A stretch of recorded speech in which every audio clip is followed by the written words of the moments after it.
નમસ્કાર વિદ્યાર્થી મિત્રો, અગાઉ આપણે વિદ્યુત ભારના મૂળભૂત ગુણધર્મોની વાત કરી કે ત્રણેયના મૂળભૂત ગુણધર્મોનો આપણે અભ્યાસ કરવાનો છે. એમાં પહેલો ગુણધર્મ આપણો હતો કે વિદ્યુત ભારનો સરવાળો થાય છે. આની આપણે ચર્ચા કરી લીધી. એનાથી આગળ બીજો ગુણધર્મ આપણો છે વિદ્યુત ભારનું સંરક્ષણ થાય છે. આજે આપણે આ બીજા ગુણધર્મની ચર્ચા કરવાની છે, એને આપણે સમજવાનો છે. સૌથી પહેલા આપણે એ સમજવું પડે કે આ સંરક્ષણ એટલે શું.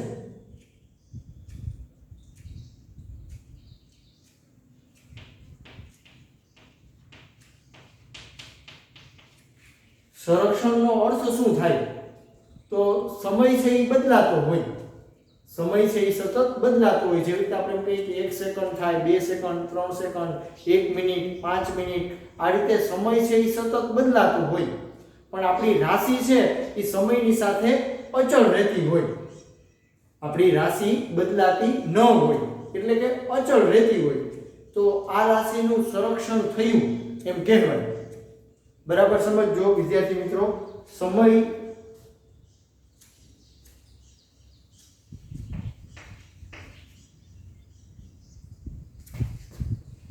સતત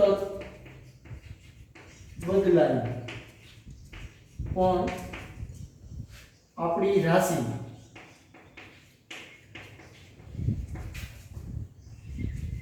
અચળ રહેતી હોય. એટલે કે બદલાતી ન હોય. સમય છે એ સતત બદલાતો હોય પણ એની સાથે આપણી રાશિ છે એ અચળ રહેતી હોય, એટલે કે બદલાતી ન હોય. તો આ રાશિનું સંરક્ષણ થયું, બચાવ થયો એમ કહેવાય. એટલે સંરક્ષણ છે એનો મતલબ બરાબર સમજજો. સમયની સાથે આપણી રાશિ અચળ રહેતી હોય, બદલાતી ન હોય, તો આ રાશિનું સંરક્ષણ થયું એમ કહેવાય. અહીંયા વિદ્યુત ભારનું સંરક્ષણ એટલે મતલબ એવો થાય કે આપણો વિદ્યુત ભાર છે એ અચળ રહેવો જોઈએ, વિદ્યુત ભારનું સંરક્ષણ થવું જોઈએ. હવે આપણે અગાઉ એક ઉદાહરણ શીખી ગયા કે આ કોઈ કાચનો સળિયો છે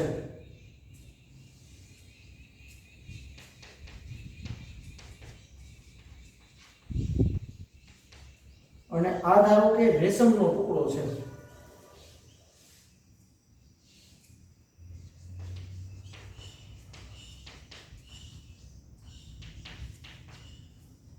વિદ્યાર્થી મિત્રો, અગાઉ આપણે ઉદાહરણ શીખી ગયા કે કાચનો સળિયો અને રેશમનો ટુકડો.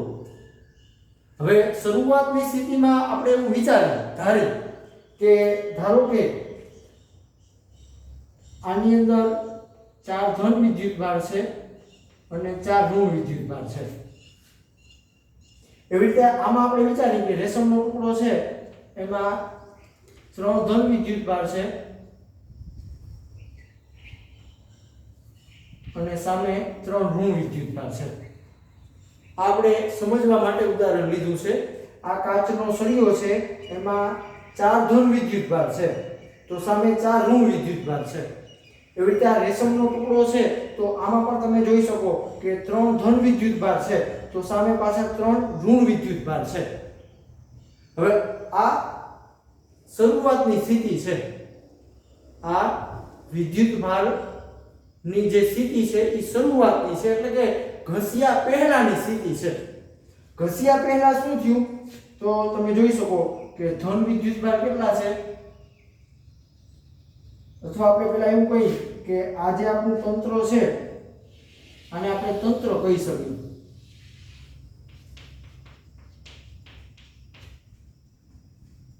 આને આપણે તંત્ર કહી શકીએ. કોને? તો કે કાચનો સળિયો અને રેશમનો ટુકડો. આ બે વસ્તુ છે ભેગી થાય એટલે આપણે એને તંત્ર કહીએ. હવે આ આપણે ગણવાનું શું તો કે ઘસ્યા પહેલાની સ્થિતિ.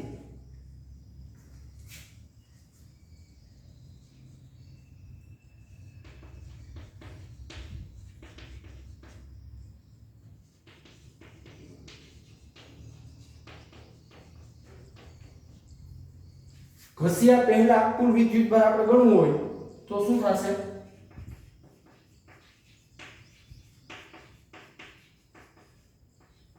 તમે જોઈ શકો કે પેલા આખું તંત્ર છે, આપણું આખું તંત્ર, એમાં ધન વિદ્યુતભાર કેટલા છે? તો કે 1 2 3 4 5 6 અને 7, એટલે +7 થયા. હવે આપણે ઋણ વિદ્યુતભાર ગણી તો આ 1 2 3 4 5 6 અને 7, એટલે ઋણ વિદ્યુતભાર છે એ પણ 7 થયા. તો ચોખ્ખો વિદ્યુતભાર કયો કે કુલ વિદ્યુતભાર કયો એ શૂન્ય થશે. આ આપણી શરૂઆતની સ્થિતિ છે, ઘસ્યા પહેલાની સ્થિતિમાં કુલ વિદ્યુતભાર તો આપણો શૂન્ય આવ્યો. હજી આપણે આગળ વિચારી કે રેશમનો ટુકડો છે એની સાથે કાચનો સળિયો આમ ઘસવામાં આવે એટલે ઘસ્યા બાદની સ્થિતિ. હવે આપણે ઘસ્યા બાદ કુલ વિદ્યુતભાર, તો આ સ્થિતિમાં આપણે વિચાર કરી, બરાબર, તો એવું આપણે વિચારી કે આ કાચનો સળિયો છે એ ઇલેક્ટ્રોન ગુમાવે છે, રેશમનો ટુકડો છે એ ઇલેક્ટ્રોન મેળવે છે. કાચના સળિયાને રેશમના ટુકડા સાથે આપણે આમ ઘસી છે તો શું થાય છે? તો કે કાચના સળિયામાંથી ઇલેક્ટ્રોન રેશમના ટુકડામાં જાય છે. એટલે આપણે અત્યારે એવું વિચારીએ કે એક ઇલેક્ટ્રોન જાય છે.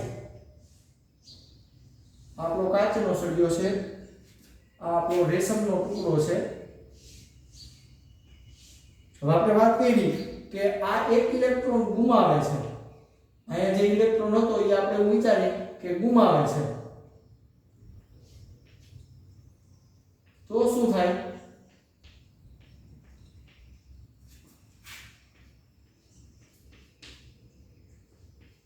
આને ઇલેક્ટ્રોન મેળવ્યો છે.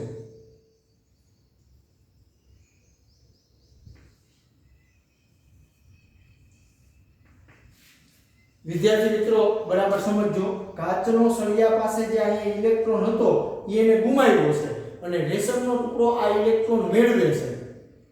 હવે આ એક ઇલેક્ટ્રોન ગયો છે રેશમના ટુકડામાં. હવે આ સ્થિતિમાં આપણે કુલ વિદ્યુતભાર ગણવો હોય તો આપણું તંત્ર છે, આખું આપણું તંત્ર છે.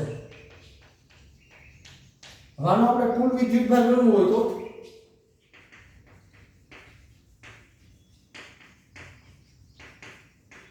તો પહેલા આપણે ધન વિદ્યુતભાર ગણી 1 2 3 4 5 6 અને 7, એટલે +7.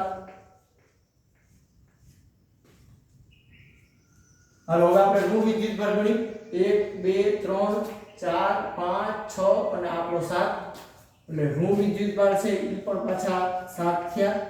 તો જવાબ શૂન્ય આવ્યો. વિદ્યાર્થી મિત્રો કાચનો સળિયો છે એને આયા જે ઇલેક્ટ્રોન હતો એ ગુમાવ્યો છે, રેશમનો ટુકડો છે એને ઇલેક્ટ્રોન મેળવ્યો છે. હવે આપણે અહીંયા કુલ વિદ્યુતભાર ગણી, તંત્ર પરનો કુલ વિદ્યુતભાર, તો જવાબ શૂન્ય આવ્યો. હજી આપણે આનાથી આગળ વિચારી કે ધારો કે આ કાચનો સળિયો છે એ હજી એક ઇલેક્ટ્રોન ગુમાવે,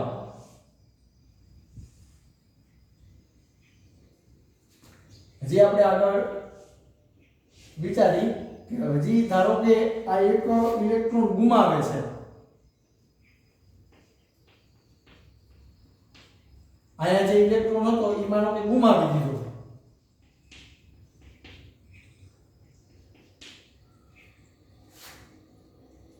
આયા જે ઇલેક્ટ્રોન હતો એ ધારો કે એને ગુમાવી દીધો છે. આ ઇલેક્ટ્રોન જે હતો એ અને આ બીજો એક ઇલેક્ટ્રોન પાછો મેળવ્યો આને. આ આપણું તંત્ર છે. હવે અહીંયા આપણે પાછો કુલ વિદ્યુતભાર ગણવો હોય તો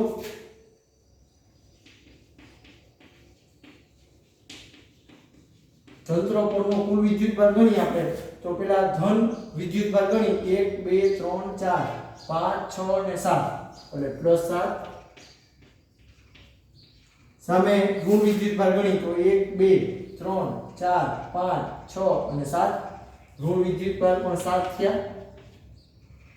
તો બેઝિક સરવાળો કરો એટલે આનો જવાબ 0 આવે. વિદ્યાર્થી મિત્રો બરાબર સમજજો, ઘસ્યા પહેલા કુલ વિદ્યુતભાર શૂન્ય હતો, ઘસ્યા બાદ તમે જોઈ શકો કે કુલ વિદ્યુતભાર 0 છે, બીજો ઇલેક્ટ્રોન ગુમાવ્યો તો પણ કુલ વિદ્યુતભાર 0 છે, આ રીતે ત્રીજો ઇલેક્ટ્રોન ગુમાવે તો પણ કુલ વિદ્યુતભાર છે એ 0 રહેશે। એટલે અર્થ એવો થાય કે અહીંયા વિદ્યુતભાર છે, કુલ વિદ્યુતભાર એ અચળ રહે છે, તંત્ર પરનો કુલ વિદ્યુતભાર છે એ અચળ રહે છે।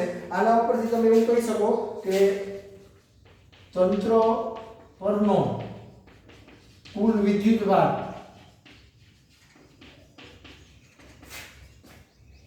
અચળ રહે છે। વિદ્યાર્થી મિત્રો, આ એક પદાર્થ છે એ ઇલેક્ટ્રોન ગુમાવે છે તો સામે બીજો પદાર્થ છે ઇલેક્ટ્રોન મેળવે છે। એક પદાર્થ ઇલેક્ટ્રોન ગુમાવે છે તો સામે બીજો પદાર્થ છે એ ઇલેક્ટ્રોન મેળવે છે। ઇલેક્ટ્રોન છે એટલે કે આપણો વિદ્યુતભાર છે એનો નાશ થતો નથી કે નવો ઉત્પન્ન થતો નથી। વિદ્યુતભાર છે એનો નાશ થતો નથી કે નવો ઉત્પન્ન થતો નથી। વિદ્યુતભારનું સ્થાનાંતરણ થાય છે। એક પદાર્થમાંથી ઇલેક્ટ્રોન બીજા પદાર્થમાં જાય છે એટલે કે વિદ્યુતભાર બીજા પદાર્થમાં જાય છે તો આ સ્થાનાંતરણ થાય છે। એટલે આના ઉપરથી તમે શું કહી શકો તો કે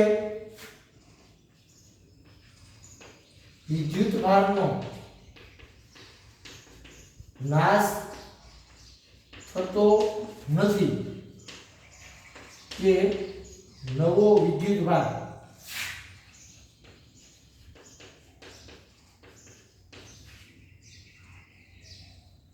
ઉત્પન્ન થતો નથી। વિદ્યુતભાર સ્થાનાંતરણ પામે છે।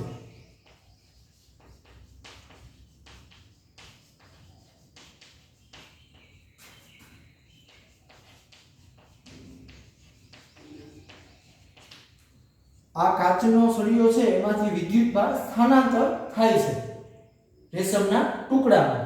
એટલે વિદ્યાર્થી મિત્રો બરાબર સમજજો, કાચનો સળિયો અને રેશમનો ટુકડો ઘસ્યા પહેલાનો કુલ વિદ્યુતભાર શૂન્ય હતો, ઘસ્યા બાદ પણ તમે જોશો તો કુલ વિદ્યુતભાર શૂન્ય રહેશે।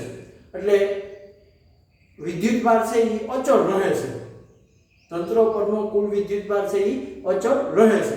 અહીંયા એક પદાર્થ વિદ્યુતભાર ગુમાવે છે તો બીજો પદાર્થ વિદ્યુતભાર મેળવે છે। વિદ્યુતભારનો નાશ થતો નથી કે વિદ્યુતભાર નવો ઉત્પન્ન થતો નથી, વિદ્યુતભારનું સ્થાનાંતરણ થાય છે। હવે આપણે અહીંયા આની નિયમ લખવો હોય તો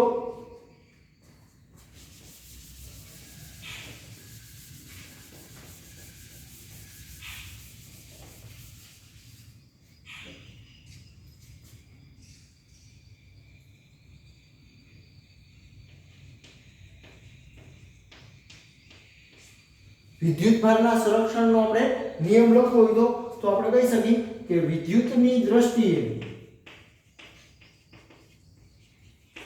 અલગ કરેલા તંત્રમાં ગમે તે પ્રક્રિયા થાય તો પણ તંત્ર પરનો કુલ વિદ્યુતભારનો બેઝિક સરવાળો અચળ રહે છે। વિદ્યાર્થી મિત્રો નિયમ બરાબર સમજજો। વિદ્યુતભારના સંરક્ષણનો નિયમ એનું આ કથન છે। વિદ્યુતની દ્રષ્ટિએ અલગ કરેલા તંત્રમાં ગમે તે પ્રક્રિયા થાય તો પણ તંત્ર પરનો કુલ વિદ્યુતભારનો બેઝિક સરવાળો અચળ રહે છે। એટલે કે તંત્ર પરનો કુલ વિદ્યુતભાર અચળ રહે છે।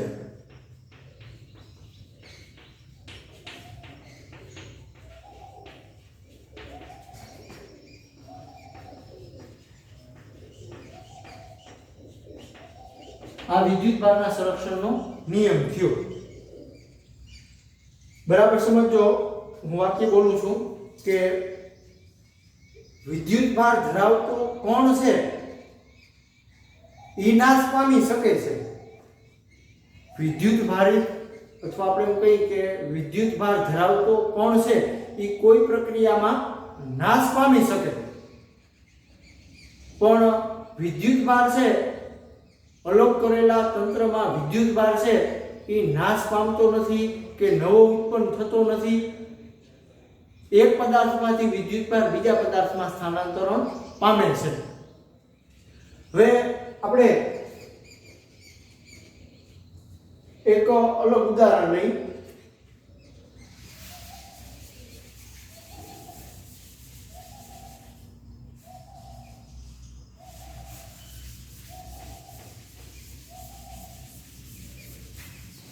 આપણે એક સરળ ઉદાહરણ દ્વારાની સમજૂતી મેળવી.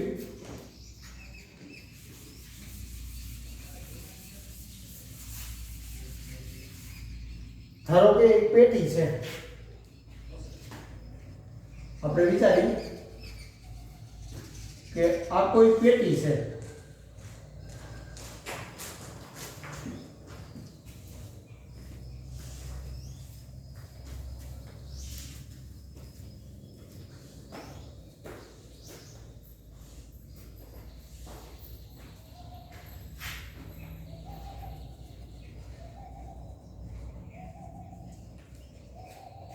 આ આપણી કોઈ પેટી છે. હવે આના ઉપર ફોટોન આપાત કરવામાં આવે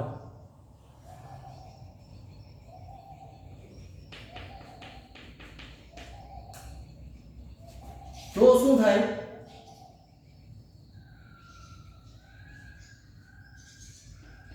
તો એક ઇલેક્ટ્રોન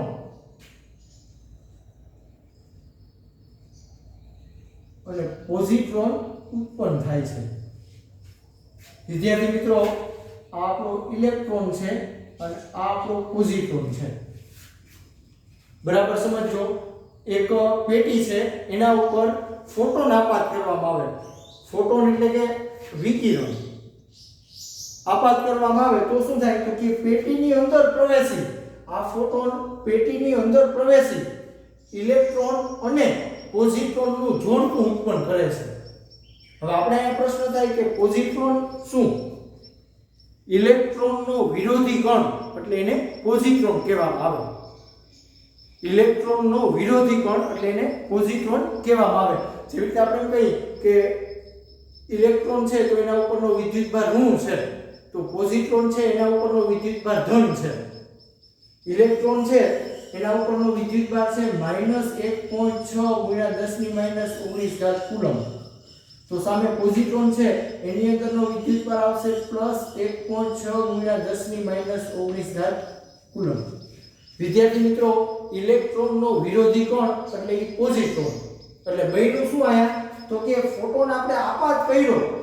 ફોટોન એટલે આપણું વિકિરણ આપાત કર્યું, પેટીની અંદર જઈ અને શું થયું? તો કે એક ઇલેક્ટ્રોન ઉત્પન્ન થયો અને બીજો સામે પોઝિટ્રોન ઉત્પન્ન થયો. હવે આ પ્રક્રિયામાં આપણે શું સમજવાનું છે? તો કે ફોટોન છે એ આપણો વિદ્યુતભાર વિહીન છે.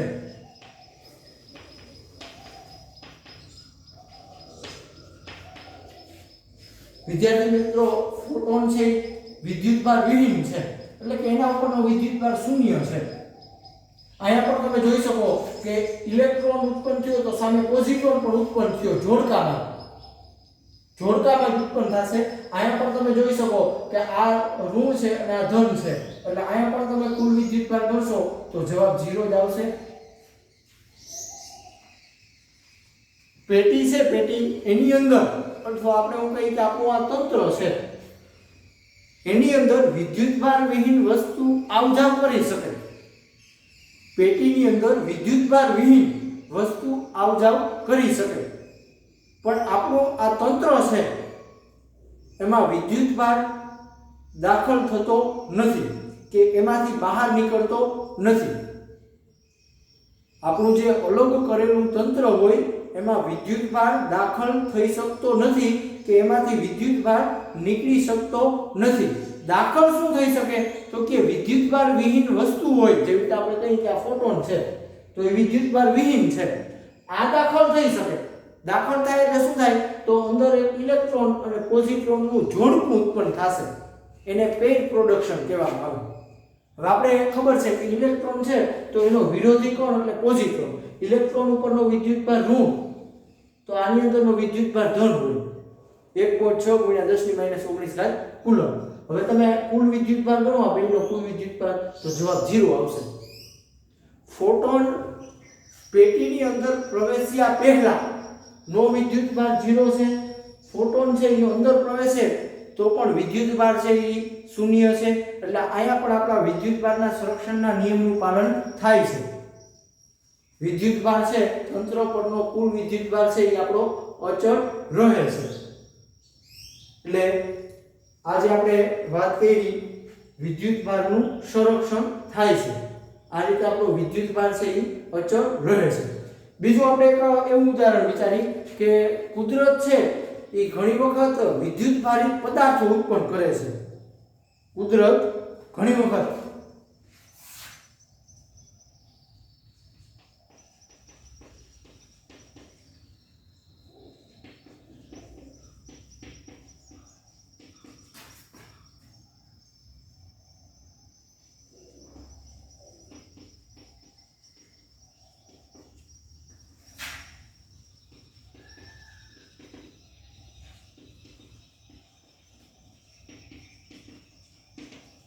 વિદ્યુતભારિત પદાર્થો કુદરત છે કેટલીક વખત ઉત્પન્ન કરે છે. એનું આપણે ઉદાહરણ લઈએ તો પ્રોટોન છે, પ્રોટોન એનું રૂપાંતરણ ન્યુટ્રોનમાં થાય ત્યારે શું થાય તો કે પોઝિટ્રોન ઉત્પન્ન થાય અને ન્યુટ્રિનો ઉત્પન્ન થાય. વિદ્યાર્થી મિત્રો બરાબર સમજો, પ્રોટોન છે એનું રૂપાંતરણ ન્યુટ્રોનમાં થાય ત્યારે પોઝિટ્રોન અને ન્યુટ્રિનો કોણ ઉત્પન્ન થાય છે. એટલે અહીંયા હું લખું છું કે આ આપણો ન્યુટ્રોન છે,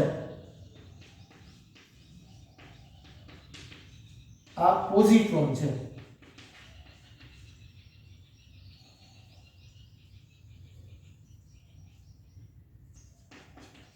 અને આ ન્યુટ્રિનો છે. હવે અહીંયા પણ તમે આ પ્રક્રિયામાં જોઈ શકો કે આ પ્રોટોન છે તો એની અંદર વિદ્યુતભાર કેટલો હોય તો કે 1.6 × 10⁻19 કુલમ. હવે આ ન્યુટ્રોન છે તો એની અંદરનો વિદ્યુતભાર શૂન્ય હોય, ન્યુટ્રોન છે એ તટસ્થ છે વિદ્યુતભારની દ્રષ્ટિએ. પોઝિટ્રોન છે તો એની અંદરનો વિદ્યુતભાર કેટલો હોય તો કે +1.6 × 10⁻19 કુલમ. ન્યુટ્રિનો છે બરોબર એ વિદ્યુતભાર વિહીન છે એટલે એની અંદરનો વિદ્યુતભાર પણ શૂન્ય આવશે.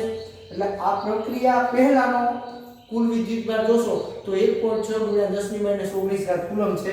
પ્રક્રિયા પછીનો વિદ્યુતભાર જોશો તો પણ 1.6 × 10⁻19 કુલમ છે. એવી જ આપણે બીજી એક પ્રક્રિયા લઈ કે ન્યુટ્રોન છે એનું જ્યારે રૂપાંતરણ પ્રોટોનમાં થાય ત્યારે ઇલેક્ટ્રોન ઉત્પન્ન થશે અને એન્ટી ન્યુટ્રિનો ઉત્પન્ન થશે. વિદ્યાર્થી મિત્રો આ આપણો ન્યુટ્રોન છે એ વિદ્યુતભારની દ્રષ્ટિએ તટસ્થ છે. આ આપણો પ્રોટોન છે તો એની અંદર વિદ્યુતભાર છે 1.6 × 10⁻19 કુલમ. આ આપણો ઇલેક્ટ્રોન છે તો એની અંદરનો વિદ્યુતભાર છે 1.6 × 10⁻19 કુલમ પણ ઋણ હશે. પ્રોટોન પર આટલો ધન વિદ્યુતભાર હોય, સામે ઇલેક્ટ્રોન પર આટલો ઋણ વિદ્યુતભાર હોય. આ આપણો વિદ્યુતભારની દ્રષ્ટિએ પાછો તટસ્થ છે અને એન્ટી ન્યુટ્રિનો કહેવામાં આવે છે.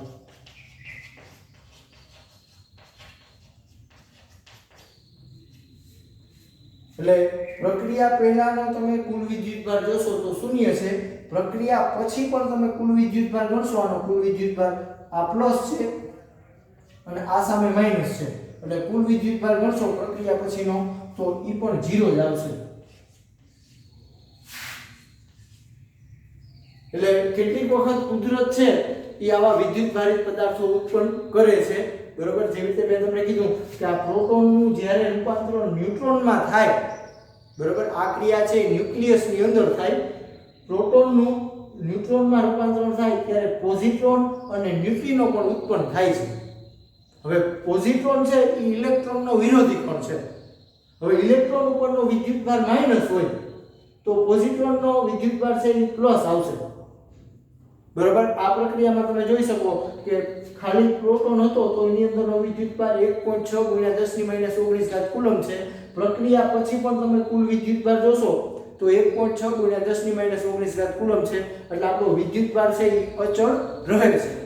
એવી જ વસ્તુ અહીંયા તમને જોવા મળશે. ન્યુટ્રોન છે એનું જ્યારે પ્રોટોનમાં રૂપાંતરણ થાય ત્યારે ઇલેક્ટ્રોન અને એન્ટી ન્યુટ્રિનો ઉત્પન્ન થાય છે.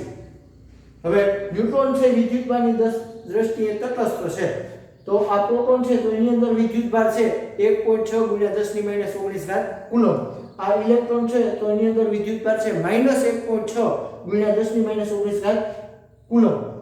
એન્ટી ન્યુટ્રિનો છે પાછા વિદ્યુતભારની દ્રષ્ટિએ તટસ્થ છે. એટલે તમે કુલ વિદ્યુતભાર જોશો, પ્રક્રિયા પહેલાનો કુલ વિદ્યુતભાર અને પ્રક્રિયા બાદનો કુલ વિદ્યુતભાર, તો એ અચળ મળે છે. એટલે આજે 2 માર્ક્સમાં પણ થિયરી પૂછાય કે વિદ્યુતભારના સંરક્ષણનો નિયમ સમજાવો, તો તમારે આ આખો નિયમ છે એ સમજાવવાનો થાય. તમને એમ કે વિદ્યુતભારના સંરક્ષણનો નિયમ લખો તો તમારે આ એનો નિયમ લખવાનો થાય. હવે એનાથી આગળ આવતા લેક્ચરમાં આપણે ત્રીજો મૂળભૂત ગુણધર્મ છે એનો અભ્યાસ કરશું, વિદ્યુતભારનું ક્વોન્ટમીકરણ. એની આપણે વિગતવાર ચર્ચા નેક્સ્ટ લેક્ચરમાં કરશું.